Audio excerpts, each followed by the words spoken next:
সাফ futsal championship 2026-এর Bangladesh versus শ্রীলঙ্কার match just কিছুক্ষণ আগেই শেষ হলো।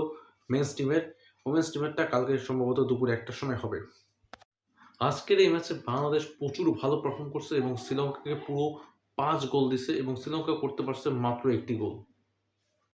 আজকের ম্যাচের শুরু থেকেও বাংলাদেশ একদম ডমিনেট করতেছিল এবং শুরুর দিকেই বাংলাদেশ একটি গোল করে এবং শ্রীলঙ্কাও একটি গোল করে কিছুক্ষণের মধ্যেই, কিন্তু তারপর বাংলাদেশ হাফ টাইম শেষ হওয়ার আগে আরও একটি গোল করে।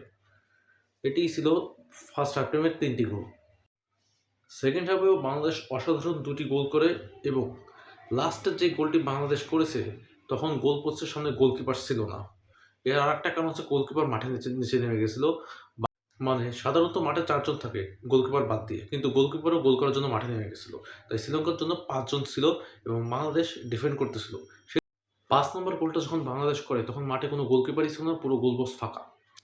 তাই এটা একদম অসাধারণ ছিল, কিন্তু আনএক্সপেক্টেড অবশ্যই ছিল, কারণ গোলকিপার এভাবে নেমে যাবে সেটা আমরা আগে কখনো ভাবতে পারিনি। প্রিভিয়াস ম্যাচে শ্রীলঙ্কা এরকম কাজ করছে কিনা সেটা অবশ্যই আমার দেখা নাই। আজকের ম্যাচে বাংলাদেশ 3 পয়েন্ট নিতে সক্ষম হয়েছে, কিন্তু অন্যদিকে ইন্ডিয়া ও মালদ্বীপের খেলায় ইন্ডিয়া মালদ্বীপের কাছে হেরে গেছে। সেহেতু সেই কারণে মালদ্বীপ এখন পয়েন্ট টেবিলের সবথেকে টপে আছে এবং যেটি ধারণা করা হচ্ছে মালদ্বীপই এই টুর্নামেন্টের চ্যাম্পিয়ন হবে। মেন্স